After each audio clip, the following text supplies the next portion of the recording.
এক্সপ্লেইনটি শুরু করার আগে আমার একটা বিশেষ অনুরোধ, প্লিজ হাতে সব কাজকর্ম শেষ করে এক্সপ্লেইনটি দেখা শুরু করো, কারণ এই মুভিটা এতটাই টানটান উত্তেজনায় ভরপুর যে চাইলেও তুমি আর পরে ভিডিও থেকে চোখ সরাতে পারবে না। বলছিলাম কেজিএফ খ্যাত ডিরেক্টর প্রশান্ত নীলের সদ্য মুক্তি পাওয়া মুভি সালারের কথা। জানি অনেকেই দেখে ফেলেছো, আর তার মধ্যে অনেকেরই মুভিটা মাথার উপর দিয়ে গেছে। তবে চিন্তার কোনো কারণ নেই, আমি তোমাদের জন্য মুভিটা এমনভাবে এক্সপ্লেন করেছি যে যাতে পুরো মুভির প্রতিটা বিষয় তোমরা ভালোভাবে বুঝতে পারো। তাই আমার এই বিশেষ পরিশ্রমের বিনিময়ে তোমাদের কাছে এই ভিডিওটিতে 25,000 লাইক চাই। জানি এটা তোমরা অনায়াসেই করে দিতে পারবে। তাই চলো আর প্যাচাল না বাড়িয়ে শুরু করি আজকের মুভি এক্সপ্লেনেশন। মুভি শুরুতেই আমরা দেখতে পাই ইন্ডিয়ার মোস্ট পাওয়ারফুল অঞ্চল খানসারের দৃশ্য। এই ছেলেটির নাম দেবা, যে কিনা একজন সাধারণ ঘরের ছেলে। তবে তার সবচেয়ে কাছের বন্ধু হলো এই খানসারের রাজার ছেলে, যার নাম ভার্দা। এক রাজার ছেলে হয়েও সে তার মন থেকে দেবাকে অনেক অনেক ভালোবাসত। তাই তো দেবাও তার জীবনের পরোয়া না করে তাকে সবসময় প্রোটেক্ট করত। এই হলো ভার্দার সৎ ভাই রুদ্রা। রুদ্রা প্রথম থেকেই ভার্দাকে দু চোখে দেখতে পারে না। তাই একদিন রুদ্রা তার সৎ ভাই ভার্দার নোজ রিং ছিনিয়ে নেয়, যা তাদের রাজকীয় একটি প্রতীক ছিল। এই খবর দেবার কাছে চলে গেলে দেবা সেটা ফিরিয়ে আনার জন্য রুদ্রার কাছে যায়। রুদ্রা জানায়, আমি এটা তখনই দেব যখন তুই বা তোর বন্ধু এই পালোয়ানটিকে মাটিতে ফেলে দিতে পারবি। এখন এত বড় দানবকে হারিয়ে মাটিতে ফেলা একদমই অসম্ভব, কিন্তু দেবা ছিল মারাত্মক খ্যাপাটে আর অত্যন্ত সাহসী। সে তার বন্ধুর জন্য জানও দিয়ে দিতে পারে। যেখানে শক্তি দিয়ে কাজ হবে না, সেখানে অবশ্যই বুদ্ধি খাটাতে হবে। তাই দেবা এই পালোয়ানটিকে হারানোর জন্য এক বুদ্ধি আটে। দেবা প্রথমে একটি ইলেকট্রিক লাইন কেটে নেয় আর সেই পালোয়ানের কাছে গিয়ে তাকে রাগাতে থাকে। পালোয়ান রেগে যেই না দেবাকে মারতে যাবে, ঠিক অমনি দেবা সেই কারেন্টের লাইনে হাত দিয়ে পাকড়ে ধরে আর নিজে শট খাওয়ার সাথে সাথে পালোয়ানটিকে শট দিয়ে একদম মাটিতে ফেলে দেয়। এই কাহিনী দেখে উপস্থিত সবাই একদম বেকুব বনে যায়। রুদ্রার অফার ছিল তার পালোয়ানকে ফেলতে পারলে নোজ রিং তার। তাই তো পালোয়ানকে মাটিতে ফেলে দিয়ে প্রচন্ড আহত দেবা তার কাছে গিয়ে নোজ রিং চেয়ে বসে। ভয়ে চোটে রুদ্রা তাকে নোজ রিং ফিরিয়ে দেয় আর বুঝতে পারে এই ছেলে সাধারণ কেউ নয়। এ চাইলেই তার বন্ধুর জন্য নিজের জীবন বিলিয়ে দিতে পারে। এভাবেই তাদের দিন পার হতে থাকলে একদিন খানসারে গৃহযুদ্ধ লেগে গিয়ে দেবাদের দল হেরে যায়, যার ফলস্বরূপ ভার্দার বাবার দলের লোক এসে তার মাকে দেবার সামনে নিপীড়ন করতে চায়। কিন্তু ঠিক সেই সময় ভার্দা সেখানে উপস্থিত হয়ে সবাইকে থামতে বলে। তবে তারা জানায় এই নিয়ম তার বাবা নিজেই করেছিল যে যারা যুদ্ধে হেরে যাবে তাদের সবাইকে শেষ করে দিতে। তখন ভার্দা তার হাতের একটি কড়ি ওই লোককে দিয়ে বলে, আজ থেকে আমার একটি টেরিটরি তোমার। মানে ভার্দা তার নামের একটি অঞ্চল লোকটিকে দিয়ে দেয় বন্ধুর মাকে বাঁচানোর জন্য। ফলে সেই যাত্রায় দেবা ও তার মা বেঁচে গেলে তার মা সিদ্ধান্ত নেয় এই এলাকা ছেড়ে আজীবনের জন্য দূরে কোথাও চলে যেতে। সেই সাথে সাথে দেবাকে প্রতিজ্ঞা করায় যে আর কোনোদিন যেন এই খানসারে সে পা না দেয়। কিন্তু দেবা তার মায়ের কথা না শুনিয়ে ভার্দাকে ছুঁয়ে শপথ করে আর বলে, তোর জন্য আমি শিকার হব, না হয় শিকারই হব। তুই যখনই ডাকবি আমি তখনই হাজির হব, এ আমার ওয়াদা। এই বলে সেদিনের পর থেকে দেবা ও ভার্দার দূরত্বের মধ্যে এক বিয়োগ ঘটে। তবে ভার্দা এটা বিশ্বাস করত যে একদিন না একদিন দেবা তার জন্য আবারও খানসারে আসবে, কারণ দেবা হলো ভার্দার সালার বা তার ডান হাত। এরপর মুভির কাহিনী এবার শিফট হয় 2017 সালে দিল্লি শহরে। সেখানে আমরা একজন হ্যাকারকে দেখতে পাই যে কিনা কয়েক বছর ধরে একটা মানুষকে ট্রেস করে চলেছে। আজ হুট করে সে জানতে পারে যাকে সে ট্রেস করছে তার মেয়ে একটি ফেক পাসপোর্ট বানিয়ে ইন্ডিয়া আসছে। এখন মেয়েটাকে আর কেনই বা পুরো ইন্ডিয়ার দুর্ধর্ষ লোকরা তাকে খুঁজে বেড়াচ্ছে আমরা তা পরেই জানতে পারবো। তাই কিছু কাহিনী মাথার উপর দিয়ে গেলেও ধৈর্য ধরে দেখতে থাকো, আশা করি পরে সবকিছু বুঝতে পারবে। যাই হোক, মেয়েটি ইন্ডিয়া আসছে শুনে দেশের কোনায় কোনায় সবাই রেডি হয়ে যায় তাকে ধরার জন্য। এদিকে যার মেয়ে ইন্ডিয়ায় আসছে তার নাম কৃষ্ণকান্ত। তাকে ধরার জন্য পুরো দেশের বড় বড় মাফিয়ারা গত 7 বছর ধরে অপেক্ষা করছে। এখন এই নিউজ কৃষ্ণকান্তের কাছে পৌঁছানো মাত্রই সে কল দেয় বিলাল নামের একজনের কাছে। সে জানায় আমার মেয়েকে বহুবার মানা করা সত্ত্বেও সে আমাকে না জানিয়ে ইন্ডিয়া গেছে। এখন যে করেই হোক তুমি তাকে রক্ষা করো। কিন্তু বিলাল জানায় তাকে সব মাফিয়ার কাছ থেকে কেবল একজনই রক্ষা করতে পারবে, আর সে হলো আমাদের মুভির নায়ক দেবা ওরফে সালার। তাই বিলাল সাথে সাথে দেবাকে সব জানালে দেবা ওই মেয়েটিকে এয়ারপোর্ট থেকে উদ্ধার করে তার বাড়িতে নিয়ে যেতে বলে। তার কথা মতো বিলাল তার দলবল নিয়ে গিয়ে এয়ারপোর্টে চলে যায় আদায়া নামের মেয়েটিকে উদ্ধার করার জন্য। তারা প্রথমে পার্কিংয়ে থাকা মাফিয়াদের গাড়িতে এক্সপ্লোসিভ সেট করে আর মেয়েটিকে মারাত্মক ভেলকি দিয়ে সেখান থেকে উদ্ধার করে নিয়ে আসে। আধায়া এই সব দেখে তো বুঝে উঠতে পারছে না যে কি হচ্ছে এখানে।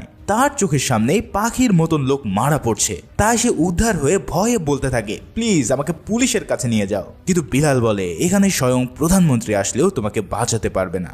এরপর আধায়ার বাবাকে কল দিলে সে কেবল একটা কথাই বলে, আর তা হলো বিলাল যা তাকে বলবে তাই যেন সে শোনে। এবার আধায়াকে আনা হয় দেবার মায়ের কাছে। দেবা ও তার মা সেই ছোট্টবেলায় পালিয়ে এসেছে আসামের তিনসুকিয়া গ্রামে, যেটা ইন্ডিয়া ও মায়ানমার বর্ডারে অবস্থিত। দেবার মা সেই থেকে দেবাকে এমন ভাবে লুকিয়ে রেখেছে যে যাতে তাকে কোনো পিঁপড়াও ছুঁতে না পারে। সেখানে আধায় উপস্থিত হলে তাকে একজন ইংলিশ টিচার হিসেবে নিয়োগ দেওয়ার জন্য সেই গ্রামের সারপঞ্চ অনুরোধ করে। বলা ভালো, দেবার মা এখানকার গরিব বাচ্চাদের জন্য একটি স্কুল খুলে রেখেছে। প্রথমে দেবার মা তাকে নিতে চায় না, কারণ তার ভয় অজানা কোনো মানুষ হয়তো তার ছেলের ক্ষতি করতে পারে। কিন্তু আধায়া তাকে কনভিন্স করতে সক্ষম হয় আর দেবার মাও তাকে শিক্ষক হিসেবে নিয়ে নেয়। এদিকে আধায়া তাদের হাত থেকে পালিয়েছে শুনে সেই গ্যাং পুরো পাগলের মতো হয়ে পড়ে। বলে রাখি, এই মাফিয়াদের কাছে পুরো ইন্ডিয়ার প্রতিটি সিসিটিভি ক্যামেরার অ্যাক্সেস রয়েছে, তাই ইন্ডিয়ার কোথায় কি হচ্ছে না হচ্ছে সবকিছুই তারা নজর রাখতে পারে। এদিকে আমরা হায়দ্রাবাদে একটি পাগল প্রায় মহিলাকে দেখতে পাই, যার নাম রাধা রামা। দেখতে তোমাদের কাছে পাগল মনে হচ্ছে, কিন্তু এই মহিলাটি 7 বছর আগে ছিল পুরো ইন্ডিয়ার এক ত্রাসের কারণ। তবে আজ সে যে কারণে পাগল হয়েছে তার পিছনে রয়েছে এই কৃষ্ণকান্তের হাত। কিন্তু সেটা কিভাবে তা জানতে আমাদেরকে অপেক্ষা করতে হবে। যাই হোক, রাধারামা যখন শুনতে পায় কৃষ্ণকান্তের মেয়ে তাদের হাত থেকে পালিয়েছে, তখন সে আরো বেশি ফ্রাস্ট্রেটেড হয়ে পড়ে। রাধারামা যে কত পাওয়ারফুল ছিল তা বোঝানোর জন্য তোমাদের জানিয়ে রাখি, তার যে চাকরানি আছে সে পর্যন্ত চাইলে 4টা স্টেট চালানোর ক্ষমতা রাখত। তার মানে বুঝতেই পারছো, চাকরের যদি এই অবস্থা হয় তাহলে রাধারামা কি জিনিস। যাই হোক, অন্যদিকে একটি দলকে বলা হয় আধায়ার নামে একটি মার্ডার কেস দিতে, যাতে করে তাদের পাশাপাশি পুলিশও তাকে খুঁজতে থাকে। এবার চলো আমরা খানসারের সালার মানে আমাদের নায়ক দেবার সম্পর্কে জেনে নিই। সেই ছোটবেলায় খানসার থেকে চলে আসার পর দেবার জীবনটা যেন একদম পাল্টে গেছে। তবে গত 7 বছর আগে সে এমন এক কাণ্ড ঘটিয়েছে যে পুরো দেশ ও তার বন্ধু একই সাথে শত্রুতে পরিণত হয়েছে। কিন্তু দেবা কি এমন করেছে জানতে চাও? আচ্ছা, একটু পরেই বলছি। দেবা এখন তার মার একদম বাধ্য সন্তান। বর্তমানে সে মেকানিকের কাজ করে। লোহা দিয়ে দেবা চাইলেই যে কোনো কিছু বানানোর ক্ষমতা রাখে। তাদের গ্রামের পাশে রয়েছে কয়লার মাইনিং, সেখানে দেবা তার পুরো দিন একদম নিশ্চুপভাবে কাটায়। তার বন্ধু বলতে এখন সেখানকার এই পিচ্চিগুলো, যাদের সাথে সময় পেলেই সে ক্রিকেট খেলে। এই এলাকার কেউই জানে না যে দেবা কি মারাত্মক চিজ, কিন্তু তার মায়ের মধ্যে দেবাকে নিয়ে যেন সবসময় ভয় কাজ করতে থাকে। যেমন দেবা যদি সন্ধ্যা 6টার মধ্যে বাড়ি না আসে তাহলে তার মায়ের জান উড়ে যাওয়ার মতো হয়ে যায়। অথবা দেবার হাতে যদি সামান্য একটা প্লাস্টিকের ছুরিও তার মা দেখে তাতেও সে ভয়ে কাতর হয়ে পড়ে। কিন্তু কেন এই ভয়? দেবা কি এমন করেছে? একদিন দেখা যায় কিছু গুন্ডা এসে দেবার সামনেই আধায়াকে বিশ্রী রকমের টিজিং করতে থাকে। এত বড় দেহের দেবা সেখানে থাকতেও কিসের জন্য দেবা তার কোনো প্রতিবাদ করে না। এই দৃশ্য দেখে আধায়া পুরোই হতবাক হয়ে পড়ে আর ভাবে এ হয়তো কোনো পুরুষই না। তবে এই সব কিছু দেখে বোঝা যাচ্ছে যে দেবা হলো একটি ঘুমন্ত আগ্নেয়গিরি। যদি একবার সে জেগে ওঠে তাহলে পুরো পৃথিবীকে সে ছাড়খাড় করে দেবে। এবার চলো জেনে আসি এই গ্যাংয়ের পাওয়ার সম্পর্কে, যারা আধায়ার পিছু পড়ে আছে। এরা যে কি পরিমাণ পাওয়ারফুল ব্যক্তি তা জানার জন্য আমরা চলে যাই গুজরাটের একটি পোর্টে, যেখানে $100 মিলিয়ন একটি আর্মস শিপমেন্টের কাজ চলছে। এই আর্মসগুলো হলো রাধা রামার, যেগুলো নেপালে পৌঁছে দিতে হবে। বিদেশি যে এজেন্ট রয়েছে সে মাত্র কয়েকজন লোককে দেখে বলে, আরে মাত্র এই কয়েকজন লোক এত অস্ত্র নিয়ে কিভাবে ইন্ডিয়া থেকে পাড়ি দিবে? এদের দেখে তো মনেই হচ্ছে না যে এরা চেকপোস্ট থেকেই বের হতে পারবে। তখন গ্যাংয়ের মেম্বার বলে, এত চিন্তা করো না, জাস্ট দেখতে থাকো। এই কথা বলার পর যখন তাদের অস্ত্র বোঝাই করা ট্রাক পোর্ট ছেড়ে যেতে চায়, তখন পুরো পুলিশ ফোর্স এসে তাদেরকে ঘিরে ধরে। কিন্তু এই অফিসাররা যেই না ট্রাকের দরজা খোলে, অমনি ভয়ের চোটে তাদের জান বেরিয়ে আসতে থাকে। তারা একটি সিল দেখে এতটাই ভয় পায় যে মনে হয় স্বয়ং নিজের চোখের সামনেই আজরাইলকে দেখছে। এমন এক সিল যাকে চেক করা তো দূরে থাক, আটকানো পর্যন্ত কারো সাধ্য নেই, কারণ এটা হলো সেই খানসারের সিল, যার নাম শুনলে মানুষ ভয়ে কাঁপাকাঁপি শুরু করে দেয়। শুধু এই পুলিশ অফিসার না, যখন মিনিস্টারের কাছে চলে যায় যে খানসারের গাড়ি আটক করা হয়েছে, তখন সে পুরো ভয়ে কাঁপতে থাকে আর পুরো দেশে রেড অ্যালার্ট জারি করে যাতে কেউ এই গাড়ি ভরকে না আটকায়। মানে নিশ্চয় বুঝতে পারছো যে কি ভয়ানক এই খানসার। খানসার যেন পুরো ইন্ডিয়ার মধ্যেই এক অন্য দেশ, যেখানে তাদের নিজেদের আইন কানুনের পাশাপাশি রয়েছে পৃথিবীর মোস্ট অ্যাডভান্স আর্মি ফোর্স ও ওয়েপন, যার ফলে খানসার যা বলে তা পুরো ইন্ডিয়া মাথা পেতে নেয়। তবে এই খানসার নিয়ে আরো বিস্তারিত একটু পরেই বলছি। ভিডিওটি এখনো দেখছো মানে নিশ্চয়ই তোমাদের ভালো লাগছে, তাই প্লিজ একটি লাইক করে ও সাবস্ক্রাইব করে না থাকলে সাবস্ক্রাইবটা করে দিতে ভুল করে না।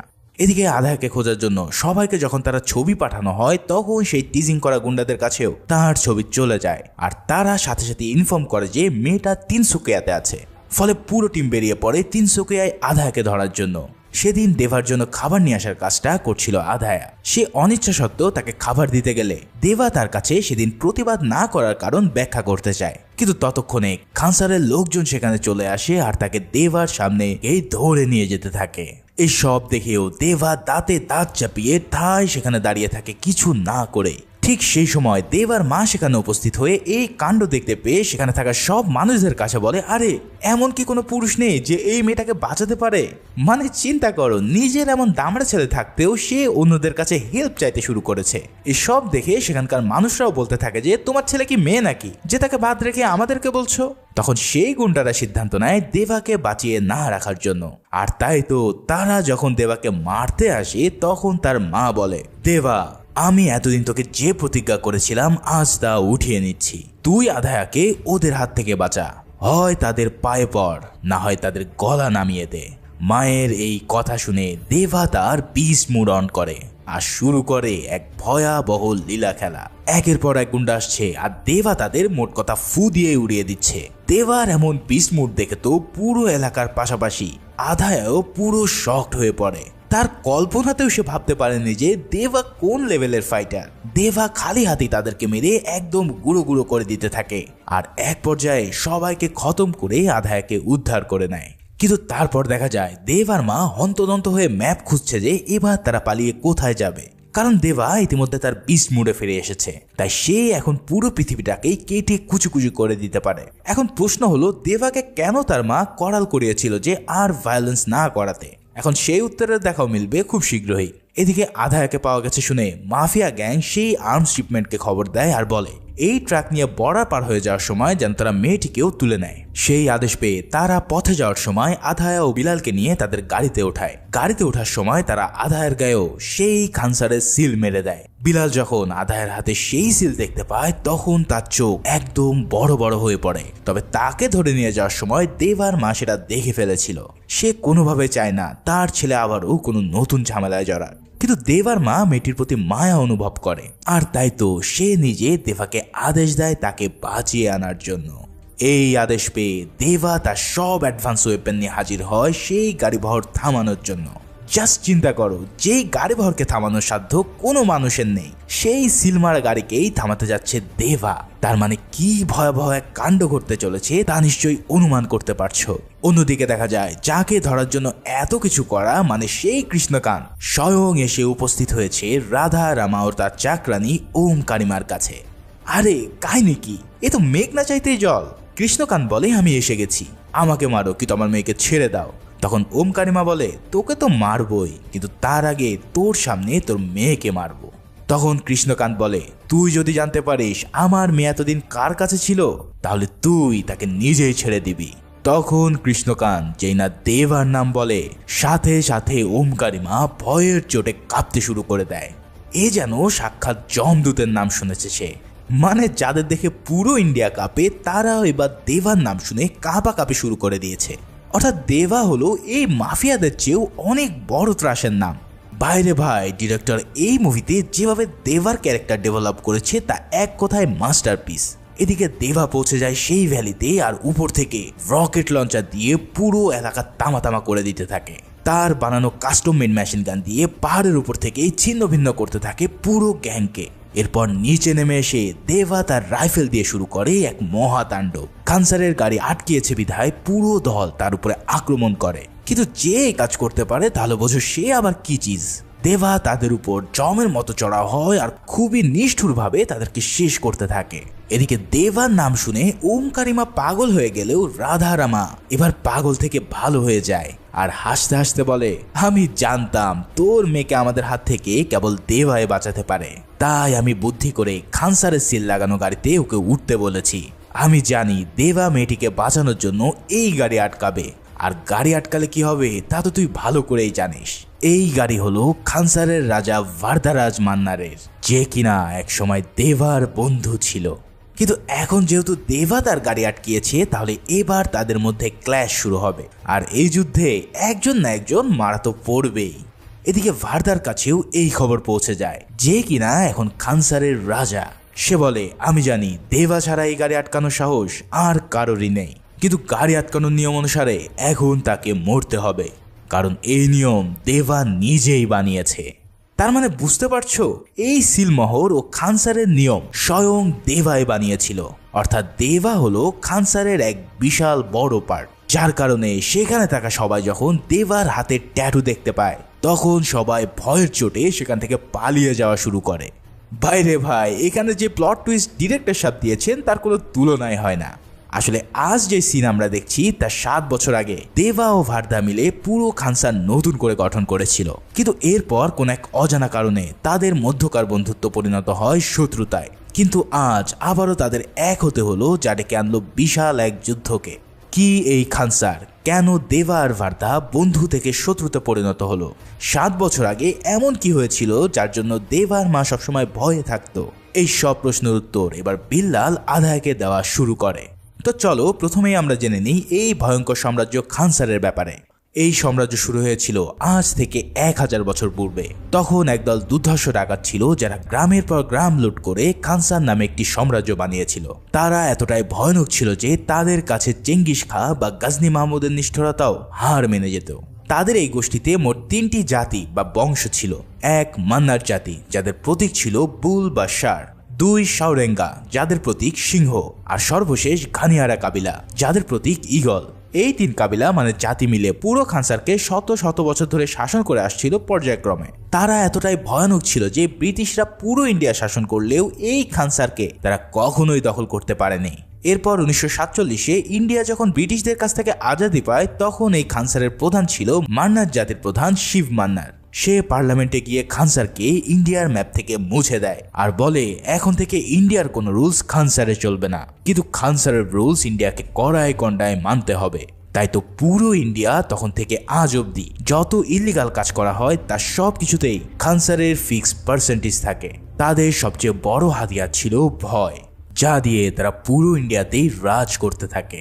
এভাবে শিব মান্নার এক সময় পুরো সাম্রাজ্যকে একটি নিয়মের ভিতর আনার জন্য সংবিধান তৈরি করে, যার নাম নিবন্ধন। সেই নিয়ম অনুসারে পুরো খানসারকে 101 ভাগে ভাগ করা হয় আর সেখানে প্রতিটি সেক্টরে একজন নায়ক সেট করা হয়। এবার সে 101 জন নায়কের মধ্যে 61 জনকে বানানো হয় গভর্নর আর 8 জনকে বানানো হয় সর্দার বা মন্ত্রী। সেই সাথে সাথে শিব মান্নার হয় এই খানসারের কর্তা বা রাজা। কিন্তু 1985 সালে শিব মান্নার মারা গেলে নিয়ম অনুসারে এবার রাজা হওয়ার কথা ছিল সাউরেঙ্গা বংশের লিডার যার নাম ধারা। কিন্তু শিব মান্নারের ছেলে রাজা মান্নারের নিয়ত খারাপ হতে থাকে, তাই সে কোনোভাবেই তার বাপের আসন হাতছাড়া করতে চায় না। ফলে সে সিদ্ধান্ত নেয় রাতের আধারেই পুরো সাউরেঙ্গা বংশকে খতম করে দেওয়ার। কারণ সাউরেঙ্গারা অন্যদের চেয়ে গায়ে গতরে অনেক বেশি শক্তিশালী ছিল, তাই তাদের ঘুমের মধ্যে মারা ছাড়া তাদের সাথে পেরে ওঠা কোনোভাবেই সম্ভব নয়। তাই রাজমান্নারের চক্রান্ত অনুসারে বৃদ্ধ থেকে শুরু করে সদ্য জন্ম নেওয়া বাচ্চাকেও তারা হত্যা করে বসে। কারণ তাদের কথা হলো একজন সাউরেঙ্গাও যদি বেঁচে থাকে তাহলে তারা কোনো না কোনো দিন প্রতিশোধ নিতেই আসবে। যাই হোক, এই নৃশংসতার পর রাজা মান্নার খানসারের চারিদিকে বিশাল উঁচু দেওয়াল দেয় আর নিজের জন্য দুর্ভেদ্য আর্মি ফোর্স গঠন করে। এরপর রাজমান্না সেই 8টি মন্ত্রী আসনের মধ্যে থেকে 5টি দিয়ে দেয় ঘানিয়ারা বংশকে আর বাকিগুলো ভাগ করে তার নিজের লোকের মধ্যে। এর মধ্যে ছিল তার শ্যালক ভালি, প্রথম স্ত্রীর ছেলে রুদ্রা, তার মেয়ে রাধারামা ও রাধারামার জামাই ভার্বা। রাজমান্নারের কিন্তু আরো 2 ছেলে রয়েছে তার ছোট পক্ষে। ভার্দা রাজামান্নার হলো তাদেরই একজন, কিন্তু সে ছোটবেলায় নিজের বন্ধুর জন্য একটি টেরিটরি দিয়ে দেওয়ার কারণে ভার্দাকে এই সব কিছু থেকে রাজমান্নার বঞ্চিত করেছিল। যাই হোক, এভাবেই রাজমান্নার তার শাসন কায়েম করতে থাকে আর একদিন রাজমান্নার বিশেষ কাজের জন্য খানসারের বাইরে যাওয়ার জন্য প্রস্তুতি নেয়। তবে তার অবর্তমানে সে রাধারামাকে অস্থায়ী রাজা বানিয়ে যায়। এই সিদ্ধান্তে রাধারামা বেশ নাখোশ ছিল, কারণ রাজা যদি খানসারের বাইরে যায় তাহলে আশেপাশে থাকা শুকনেরা যে কোনো কিছুই করতে পারে। এদিকে রাজমান্নারের জামাই ভাইবা তাকে একটি প্রশ্ন করে। সে বলে, আপনি রুদ্রাকে সর্দার বানিয়েছেন, কিন্তু ভার্দাকে আপনি সব কিছু থেকে বঞ্চিত করেছেন। সে তো আপনারই রক্ত। আমি জানি আপনি তার উপরে রাগ করলেও এখনো তাকে অনেক ভালোবাসেন। এখনো খাবার টেবিলে একটি সিট আপনি খালি রাখেন ভার্দার জন্য। তাই আমি চাই আপনি ওর সব ভুল মাফ করে আবারও ওকে একটি সুযোগ দিন। এই সব কথা শুনে রাজমান্নারও বুঝতে পারে আসলেই তো এতদিন আমি ভার্দার উপরে অন্যায় করেছি। তাই সে সিদ্ধান্ত নেয় ভার্দাকে সে বেঁচে থাকাকালীন এই সাম্রাজ্যের একজন সর্দার বানাবে। তাই রাজ বৈঠকে রাজমান্নার বলে, তোমাদের মন্ত্রীদের 8 সিটের মধ্যে একটি সিট আমি ভার্দার জন্য চাই। সেটার জন্য রাজমান্নার এবার রাঙ্গা নামের একজন মন্ত্রী সিট চেয়ে বসে। রাঙ্গা তো এই সিদ্ধান্তে একদম ভ্যাবাচাকা খেয়ে যায়, কিন্তু রাজার সিদ্ধান্তে বাইরে যাওয়ার সাহস তার কোনোভাবেই নেই। ফলাফল রাজমান্নার বলে, আমি বাইরে থেকে আসার পরেই ভার্দা এই খানসারের একজন সর্দার হবে। তবে এই সিদ্ধান্তে পুরো মন্ত্রিসভায় যেন একদম বিষিয়ে ওঠে। বিশেষ করে রুদ্রা, সে ছোটবেলা থেকেই ভার্দাকে একদমই সহ্য করতে পারতো না। তাই সে রাঙ্গাকে কান পড়া দিয়ে খেপিয়ে তুলতে থাকে। সে বলে, জানিস রাঙ্গা, এতজন থাকতেও তোর সিটি কেন রাজমান্নার চেয়ে বসলো? কারণ তোর বাপকেই আজ থেকে 25 বছর আগে ভার্দা তার কড়ি দিয়ে দিয়েছিল। তাই ভিক্ষা দেওয়া টেরিটরি আবারও তোর কাছ থেকে ছিনিয়ে নেওয়া হলো। এই সব কথার মাঝে জামাইবাবু ভার্বা এবার আবারও এক প্যাচ লাগায়। সে বলে, এই সাম্রাজ্যের যে সংবিধান বা নিবন্ধন আছে সেখানে বলা হয়েছে যে যার সবচেয়ে বেশি শক্তি সে এই রাজ্যের মালিক হবে। তাই তুমি যদি রাজমান্নারের চেয়ে শক্তিশালী হতে পারো তাহলে এই কুর্সি তোমার হয়ে যাবে। এখন এই চেয়ার তোমার নিজের করে রাখার একটা মাত্রই উপায় আছে, আর তা হলো ভার্দাকে প্রাণে শেষ করে দেওয়া।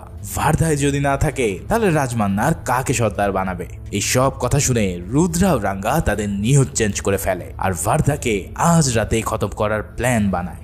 মানে বুঝতেই পারছো, এই জামাইবাবু ভার্বা রাজার নিজের লোক হয়েও তাকে তলে তলে পিঠে ছুরি মারতে চলেছে। যাই হোক, প্ল্যান ফিক্স হয়ে গেলে রুদ্রা ও রাঙ্গা মিলে ভার্দার যেই এলাকা ছিল তা পুরো কেটে কুচি কুচি করতে থাকে। এক পর্যায়ে ভার্দাকে তারা আটক করে আর তাকেও শেষ করে দিতে উদ্যত হয়। কিন্তু ঠিক তার আগ মুহূর্তেই রাধা রামার রাজপ্রাসাদের ঘন্টা বাজিয়ে দেয় আর সিজ ফায়ার জারি করে।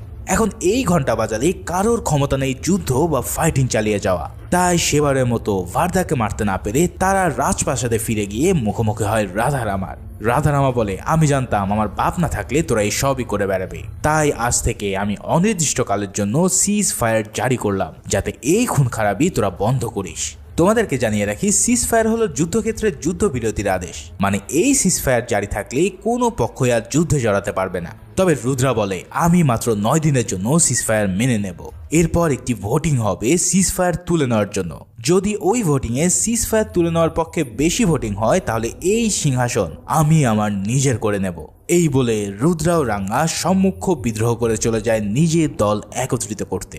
এই কাণ্ডে পুরো খানসার যেন থমথমে হয়ে যায় আর সবাই প্রস্তুতি নিতে থাকে এক ভয়ঙ্কর যুদ্ধের জন্য। প্রতিটা মন্ত্রী তাদের লড়াইয়ের জন্য পৃথিবীর বিভিন্ন দেশ থেকে আর্মি আনা শুরু করে। কেউ আনে রাশিয়ান আর্মি, কেউ আবার আনে আফগানিস্তানের ভয়ানক আর্মিকে। এভাবে সবাই নিজেদের আর্মি নিয়ে আসলেও ভার্দার জন্য যুদ্ধ করার জন্য সে কাউকেই ডাকতে পারে না। ভার্দা চিন্তা করতে থাকে এই যুদ্ধে জেতার জন্য সে কাকে আনবে। তখন ভার্দার ছোট ভাই বলে, সব সর্দাররা পৃথিবীর ভয়ঙ্কর সব আর্মিদের নিয়ে এসেছে, তাদের কাছে আছে আধুনিক সব অস্ত্রশস্ত্র। ভাই আমাকে বল, আমাদের আর্মি কবে আসবে? কিন্তু এই সব কিছুর উত্তর ভার্দার কাছে নেই। ভার্দা কেবল একজনকেই চেনে, আর সে হলো দেবরাধা। কারণ ছোটবেলায় দেবা তাকে কথা দিয়েছিল যে যখনই সে ডাকবে সে তার সামনে এসে হাজির হবে। তাই ভার্দা বিশ্বাস করে যে দেবা যদি তার পাশে থাকে তাহলে তার সামনে কোনো আর্মি দাঁড়াতে পারবে না। তাই ভার্দা তার গাড়িতে একটা মাত্র সিট ফাঁকা রেখে বেরিয়ে পড়ে দেবাকে আনার জন্য। গুজরাটের এক অঞ্চলে গিয়ে ভার্দার এবার দেখা হয় দেবার সাথে। দেবা এতদিন পর তার বন্ধুকে দেখতে পেয়ে আবেগে জড়িয়ে ধরে আর বুঝতে পারে নিশ্চয়ই ভার্দার কোনো বড় বিপদ হয়েছে। দেবার মাও ভার্দাকে দেখে আবেগে আপ্লুত হয় আর ঠিক ছোটবেলার মতো নিজ হাতে খাইয়ে দেয়। এরপর ভার্দা দেবাকে সব কথা খুলে বললে দেবা বলে, দাঁড়া আমি আমার মার কাছ থেকে পারমিশন নিয়ে আসি। প্রথমে তার মা রাজি না থাকলেও সেদিনের ভার্দা সেই উপকারের কথা মনে পড়ে যায় আর দেবাকে তার সাথে যাওয়ার জন্য অনুমতি দেয়। অনুমতি পাওয়ার পর ভার্দা দেবাকে নিয়ে ছুটে চলে খানসারের দিকে। সবাই যেখানে শত শত দুর্ধর্ষ আর্মি নিয়ে এসেছে সেখানে ভার্দা কেবল একজনের উপরে ভরসা রেখেছে, আর সে হলো তার সালার দেবা। এই প্রথম 25 বছর পর দেবা আবারও পা দেয় সেই ভয়ঙ্কর জায়গায় যেখান থেকে তাকে প্রাণ নিয়ে পালিয়ে আসতে হয়েছিল। ভার্দা কেবল একজনকে এনেছে দেখেই তার ভাই রাগে ফেটে পড়ে। এই একজন মানুষ তাদের এমন কি করতে পারবে? কিন্তু ভার্দা তো জানে দেবা কি জিনিস। একবার যদি সে তাণ্ডব শুরু করে তাহলে এই পুরো খানসারকে সে আস্ত গিলে খাবে। এদিকে ভোটিং এর এখন 7 দিন বাকি। এই সময়ের মধ্যে চাইলে রুদ্রা ভার্দাকে শেষ করতে পারছে না, কিন্তু তাকে তো আর মুক্ত পাখির মতো আরাম করতে দেওয়া যায় না। তাই সে সর্দার নারায়ণের ছেলে বিষ্ণুকে পাঠায় তার ঘুম হারাম করে দেওয়ার জন্য। নারায়ণ ছিল গাড়িয়ানা বংশের প্রধান, আর সে চাইতো তার ছেলেও যেন পরবর্তীতে সর্দার হয়। রুদ্রার কথা মতো বিষ্ণু প্রতিদিনই ভারদার উপরে অত্যাচার ও অপমান করতে থাকে। কখনো মাঝরাতে আতশবাজি ফুটিয়ে, আবার কখনো মুখের সামনে থেকে ভাত কেড়ে নিয়ে ভারদাকে চরম লেভেলের অপমান করতে থাকে। এই সব দেখেও ভারদার কিছুই করার ছিল না, কারণ সে যদি এখন কোনো ঝামেলায় জড়াতো তাহলে সিজ ফায়ারের আইন অনুসারে সে কখনোই আর সর্দার হতে পারবে না। কিন্তু দেভার সামনে ভারদাকে এমন করে প্রতিনিয়ত হেয় প্রতিপন্ন হওয়ার জন্য দেভার রক্ত গরম হতে থাকে। কিন্তু ভারদা তাকে বারবার হাত চেপে ধরে থামিয়ে দেয়। তবে ভারদা নিজেও জানে না যে এই দেভাকে সে কতক্ষণ পর্যন্ত দমিয়ে রাখতে পারবে, কারণ একবার যদি দেবা তার তাণ্ডব শুরু করে তাহলে পুরো খানসারকে সে একদম জ্বালিয়ে পুড়িয়ে দেবে। এভাবেই ভোটিং এর দিন প্রায় কাছে আসতে থাকলে রাধারামা ও তার মামা মিলে হিসাব করতে থাকে যে ভোট কোন দিকে পড়বে। তারা চায় যেন সিজফায়ার বহাল থাকে, আর অন্যদিকে রুদ্রা চায় সিজফায়ার তুলে নিতে। তাই রুদ্রা ঘানিয়ারা বংশের লোকজনদের মধ্যে ভীতি তৈরি করে তাদেরকে কনভিন্স করতে থাকে যাতে তার পক্ষে ভোট দেওয়া হয়। এদিকে রুদ্রা তার টিমে পণ্ডিত নামের একজন লোককে বাইরে থেকে নিয়ে আসে। এই পণ্ডিতকে দেখতে কোনো ভয়ঙ্কর মনে না হলেও সে যে কোনো বড় ব্যাক হিস্ট্রি আছে তা আমরা মুভিতেই বুঝতে পারি। বলা হয় পণ্ডিত এতটাই বিভৎস যে তার বুদ্ধি ও শক্তি দিয়ে পুরো খানসারকে সে উলট পালট করে দিতে পারে। অন্যদিকে নারায়ণের ছেলে বিষ্ণুর চরিত্র ছিল পশুর চেয়েও জঘন্য। খানসারে মাহারা নামের একটি অঞ্চল ছিল যেখানে এক উপজাতিদের পেলে পুষে বড় করা হতো শুধুমাত্র মনোরঞ্জনের জন্য। বিষ্ণু প্রতিদিন সেই মাহারাতে গিয়ে ঘুড়ি ওড়াতো, আর সেই ঘুড়ির সুতো নিজ হাতে কেটে দিয়ে অপেক্ষা করত সেটা কোন ঘরে গিয়ে পড়ে। যেই ঘরে বিষ্ণুর ঘুড়ি উড়ে গিয়ে পড়তো সেখান থেকে একটি মেয়েকে সে ভোগ করত, আর ভোগের পর তাকে কেটে হত্যা করত। প্রতিদিন যখন বিষ্ণু মাহারাতে আসতো তখন ভারদাকেও জোর করে সেখানে নিয়ে আসা হতো, কিন্তু ভারদা কোনোভাবেই দেবাকে এই কাহিনীর কথা জানাতো না, কারণ এই নৃশংস কাহিনী যদি দেবা জানতে পারে তাহলে তাকে এখানে আটকে রাখার সাধ্য থাকবে না কারোর পক্ষে। কিন্তু একদিন দেবা ঠিকই সেই মাহারাতে উপস্থিত হয়ে গেলে ভারদার পা থেকে মাটি সরে যায়। প্রথমে দেবা তেমন কিছু বুঝে উঠতে পারে না, কিন্তু বিষ্ণু যখন একটি ছোট্ট মেয়েকে টেনে হিস্ট্রি নিয়ে আসতে থাকে তখন দেবার কাছে সব পরিষ্কার হয়ে যায়। দেবা সেই ছোটবেলায় তার মায়ের কথা মনে পড়ে, যেখানে সে সরাসরি দেখেছিল একটি মেয়ে সম্ভ্রম হারানোর কাতরতা। এত ছোট ছোট মেয়েদের উপর এমন কঠিন নিষ্ঠুরতা সহ্য করার মতো ধৈর্য দেবার অন্তত ছিল না। তাই সেদিন তো এই খানসা সচক্ষে দেখে নেয় যে দেবা কি জিনিস। এবার দেবা আর ভারদার কোনো কথা না শুনে শুরু করে এক মহাপ্রলয়। সেদিন সেখানে থাকা প্রতিটা মানুষকে দেবা এমনভাবে পিস পিস করতে থাকে যে যা দেখলে মরা মানুষও জ্যান্ত হয়ে উঠবে। কুড়াল দিয়ে দেবা প্রত্যেককে একদম ফালাফালা করে দিচ্ছে দেখে এবার ভারদার ছোট ভাই বুঝে ফেলে যে ভারদা কেন শুধুমাত্র দেবাকে তাদের যুদ্ধে ডেকে এনেছিল। সেই সাথে সাথে সে বলতে থাকে, ভাই প্লিজ দেবাকে আটকা, ও তো বিষ্ণুকে মেরে ফেলবে। কিন্তু ভারদা বলে, আমি কেন, পৃথিবীর কারো ক্ষমতা নেই ওকে এখন আটকানো। যদি কেউ ওকে আটকাতে পারে তাহলে সেটা হলো ও নিজে। এখানে যে ফাইটিং দৃশ্য রয়েছে ভাইরে ভাই কি আর বলবো, তোমার পুরো রক্ত একদম হিম হয়ে যাবে এই ফাইটিং দেখে। এভাবেই সবাইকে মেরে দেবা সর্বশেষ বিষ্ণুর কাছে চলে আসে আর তাকে কালী দেবীর সামনে রেখে মুখে হলুদ মরিচ মাখিয়ে তার পায়ের নিচে বলি দেয়। মুহূর্তের মধ্যেই সেই হত্যার খবর খানসারে যেন পুরো ভূমিকম্পের মতো কাঁপিয়ে দেয়। একজন সর্দারের ছেলেকে এক বহিরাগত এসে এভাবে খতম করেছে শুনে সবার হাত পা কাঁপতে শুরু করে। এই অপরাধে খানসারের আর্মি তাদের সবাইকে জেলে ধরে নিয়ে যায় আর পরের দিন তাদের বিচার হবে বলে সিদ্ধান্ত নেয়। এদিকে রাধারামা নারায়ণকে সান্ত্বনা দেয় আর বলে, দেখো তোমার ছেলেকে খুন করেছে দেবা, এখানে ভারদার কোনো দোষ নেই, তাই আমি আশা করব তুমি ভারদার পক্ষেই থাকবে। কিন্তু রুদ্রা তাকে খেপিয়ে দেয় আর বলে, এই ভারদাই দেবাকে ডেকে এনে তোমার ছেলেকে হত্যা করেছে। এই সব শুনে নারায়ণ অনেক খেপে যায় ভারদার উপর। এদিকে বিচারের দিন এলে সব গার্ডদেরকে বিচারকের রুমে ম্যাগাজিন খুলে ঢুকতে বলা হয় যাতে কোনো ধরনের কোনো অপ্রীতিকর ঘটনা না ঘটে।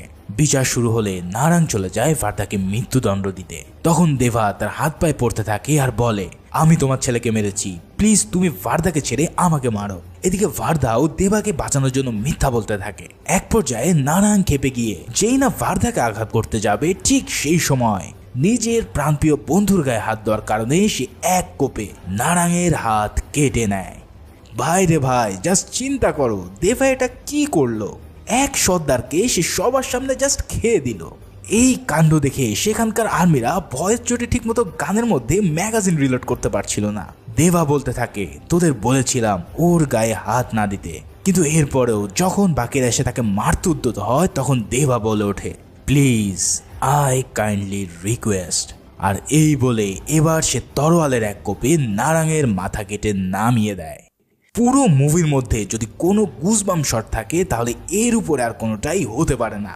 এই কাণ্ডে আমার মতো পুরো ক্যারেক্টারগুলো একদম ভয়ে বরফ হয়ে যায়।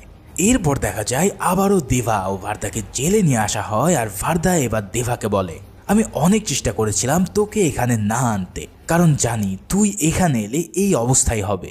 এদিকে ইতিমধ্যে ভোটিং এর অ্যানালাইসিস শুরু হলে দেখা যায় যদি রাজমান্নার ফিরে এসে তার ভোট দেয় তাহলে দুপক্ষেই 48 ভোট করে পায়। যেহেতু বিষ্ণু আর নারাং মারা গেছে তাই 101 ভোটের মধ্যে 4 ভোট বাদ দিয়ে হয় 97 ভোট। এখন মাত্র 1 ভোট বাকি থাকে ভার্দার। তার মানে ভার্দা যেদিকে ভোট দেবে সেদিকেই তাদের ফাইনাল রায় হবে, যার জন্য রুদ্রা সিজ ফায়ার উঠিয়ে নেওয়ার জন্য ভার্দাকে শাসাতে থাকে। কিন্তু সেখানে রাধারামা এসে জানায়, যদি তুই সিজ ফায়ার উঠানোর পক্ষে ভোট দিস তাহলে তোকে সাথে সাথে আমি শেষ করে দেব। এখন তাহলে ভার্দা কি করবে? সিজ ফায়ার ওঠানো মানে হলো নিজের মৃত্যুকে ডেকে আনা, আবার সিজ ফায়ার না ওঠালেও সে তার রাজা হওয়ার স্বপ্ন পূরণ করতে পারছে না। যাই হোক, ভোটিং এর দিন চলে এলে একে একে সব নায়ক মন্ত্রীরা ভোট দিলে ভোট কাউন্ট হয় সিজ ফায়ারের পক্ষে 33 আর তুলে নেওয়ার পক্ষে হয় 48। ঠিক সেই সময় রাজমান্নার হুট করেই খানসারে ফিরে আসে, আর সে তার 15 ভোট দিয়ে দিলে দুপক্ষের ভোটই 48-48 হয়ে যায়। এবার শুধু বাকি থাকে ভার্দার ভোট, সেটা যেদিকে যাবে সেদিকে জয়লাভ করবে। ভার্দা আগে থেকেই দেবাকে জানিয়েছিল যে সে কোন দিকে ভোট দেবে। দেবা বলেছিল, আমি চাই এই পুরো খানসার তোর হোক, আমি তোর পাশে আছি, তাহলে তুই জানিস তোকে কোন দিকে ভোট দিতে হবে। মানে তোমরাও বুঝতে পারছো যে ভার্দা এবার ভোট দেবে সিজ ফায়ার ওঠানোর পক্ষে। ঠিক সেভাবেই ভার্দা যখন তার ভোটিং সিজ ফায়ার তুলে দেওয়ার পক্ষে দিয়ে দেয় তখন এই কাণ্ডে রাধা রামা ও রাজমান্নার পুরোই শকড হয়ে পড়ে। আরে যাকে বাঁচানোর জন্য সিজ ফায়ার রাখতে চাইছি সেই কিনা সিজ ফায়ারের বিপক্ষে চলে গেল। আসলে ভার্দা চায় রক্তের বন্যা বইয়ে দিয়ে এই খানসারকে নিজের করে নেওয়ার জন্য। তাই ভোটিং হয়ে গেলে ঘোষণা হয় আজ রাত 12:01 পর থেকে খানসারের সব সিজ ফায়ার উঠে যাবে। ফলে এবার শুরু হবে খানসার দখল করার জন্য এক তুমুল লড়াই। একদিকে রাধারামা ও রাজমান্নার, অন্যদিকে রুদ্রা, রাঙ্গা, এমনকি তার মামাও। কে এবার রাজ করবে এই খানসারকে? এই যুদ্ধে যে জিতবে সেই হবে খানসারের পরবর্তী রাজা। তাই তো সবাই সবার গার্ডকে অ্যালার্ট করে দেয় এক মহা যুদ্ধের জন্য। এদিকে রাঙ্গার খুব শখ ছিল যে ভার্দাকে নৃশংসভাবে হত্যা করার। রাঙ্গা 100 জন মানুষকে ড্রাগস দিয়ে জীবিত জম্বি বানিয়ে রেখেছিল। তাই সে প্ল্যান করে এই জম্বিদের মধ্যে ভার্দাকে ছেড়ে দিয়ে তাকে শেষ করে দেবে। তাই সেই অনুসারে ভার্দাকে নিয়ে যাওয়া হয় ওই জম্বি রাস্তানায়, আর সব মানুষরূপী জানোয়ারদের মধ্যে তাকে লেলিয়ে দেওয়া হয়। এদিকে দেবা সহ তার সকল লোকজনদেরকে ধরে আনা হয় জবাই করার জন্য। সেখানে সবাইকে শুয়ে তাদের পাশেই তলোয়ার ধার দেওয়া শুরু করে তারা। এটা দেখে দেবা বলে, এভাবে ধার দিলে কেবল চামড়াই কাটবে, আরো ভালো করে ধার দে যাতে হাড্ডি পর্যন্ত কেটে যায়। এই বলে সে এক মহিলার কাছে যায় তার হাতে একটি ট্যাটু আঁকাতে। সে বলে, আমার চোখে তুই যা দেখছিস সেটা আমার হাতে আঁক। মহিলাটি তার চোখ দেখে বুঝতে পারে যে এর চোখে রয়েছে ড্রাগনের ছবি, যা পুরো খানসারকে জ্বালিয়ে দেবে। তাই সে ট্যাটু আঁকতে থাকে। আর যেই না তারা সবাইকে জবাই করতে যাবে ঠিক সেই সময় দেবা তাদের সাথে কি করেছিল তা হয়তো আর বলা লাগবে না। এদিকে ভার্দা একাই সেসব জম্বিদের মারতে মারতে যখন ক্লান্ত হয়ে পড়েছিল তখন সেখানে উপস্থিত হয় দেবা। দেবা এসে সবগুলোকে সেই তরোয়াল দিয়ে কচু কাটার মতন কাটতে শুরু করে। এরপর দুজন মিলে সেই জম্বিদেরকে সাফ করার পর রাঙ্গাকেও সহি সালামতে উপরে পাঠিয়ে দেয়। এরপর আমরা দেখতে পাই রাজমহলের রাজমান্না তার মেয়ের রাধারামার সাথে আলাপ করছে। সে জানায়, তুমি কি জানো আমি কেন বাইরে গিয়েছিলাম? আমি জানতে পারি বিশাল এক অস্ত্রের অর্ডার আমাদের এখান থেকে করা হয়েছে, কারণ কেউ একজন চায় আমার চেয়ে শক্তিশালী হওয়ার জন্য। কিন্তু তার চেয়েও সবচেয়ে ভয়ের ব্যাপার হলো তোমার স্বামী ভার্বা, কারণ ভার্বা আসলে মান্নার বংশের কেউ না। সে এতদিন আমাদের সাথে মান্নার হওয়ার নাটক করেছে। মূলত সে হলো আমার 25 বছর আগের শত্রু সাউরঙ্গা বংশের বংশধর। আমি সেদিন সবাইকে শেষ করতে বলেছিলাম, কিন্তু সেদিন ভার্বা সহ আরো অনেক সাউরঙ্গাকে টানেলে লুকিয়ে রাখা হয়েছিল। আমি জানতাম একজন সাউরঙ্গা যদি বেঁচে থাকে তাহলে ঠিকই তারা বদলা নেবে। আজ ঠিক তাই হতে চলেছে। তখন আমরা একজন লোককে দেখতে পাই যে কিনা এই সব কথাবার্তা রাজমান্নারকে বলেছিল। সে বলে, আমরা এতদিন অপেক্ষায় ছিলাম তোদের শেষ করার জন্য, আজ সেই সময় চলে এসেছে। তোর মনে আছে সাওরেঙ্গাদের সর্দার ধারার কথা? তারই তো রাজা হওয়ার কথা ছিল সেদিন, কিন্তু তুই সবাইকে মেরে তা হতে দিসনি। তবে সেদিন ধারা মারা গেলেও তোর ছেলে ভার্ধা তার বাচ্চা ও স্ত্রীকে বাঁচিয়ে দিয়েছিল। তার মানে সে আর কেউই নয়, সে হলো সাওরেঙ্গা বংশের উত্তরাধিকারী ও এই রাজ্যের হকদার রাজা সালা দেবরাথার রাইসার। ভাই রে ভাই, টুইস্ট কাকে বলে একবার চিন্তা করো। দেবা একজন সাওরেঙ্গা আর এই খানসারের আসল উত্তরাধিকারী, কিন্তু দেবা এখানে এসেছে তার বন্ধুর ওয়াদা রক্ষার জন্য, তাকে খানসার উপহার দেওয়ার জন্য, কিন্তু এই খানসার তো তারই প্রাপ্য। এখন তাহলে দেবা কি করবে? সে কি জানে তার বাবাকে সেদিন হত্যা করেছিল এই ভার্ধার বাবা রাজমান্নার? যদি সে এই সব কিছু জানে তাহলে এখন সে কোন দিকে যাবে? জীবন বাঁচানো বন্ধুর দিকে, নাকি তার বাবার হত্যার প্রতিশোধ নিতে? মুভির প্রথম অংশে আমরা যা দেখেছিলাম তা ছিল এই ঘটনা 7 বছর পরের কাহিনী। তার মানে এর মধ্যে দেবা তার বন্ধু ভার্ধাকে খানসারে বসিয়েছিল, আর কোনো এক কারণে দুজনের শত্রু হয়েছিল। তাহলে এমন কি হয়েছিল এরপর? কেন রাধারামা তার বাপের সহকারী কৃষ্ণকান্তকে খুঁজে বেড়াচ্ছিল? আর কেনই বা দেবা সবকিছু জানার পরেও ভার্ধার গাড়িতে হামলা করে এক নতুন যুদ্ধ শুরু করলো?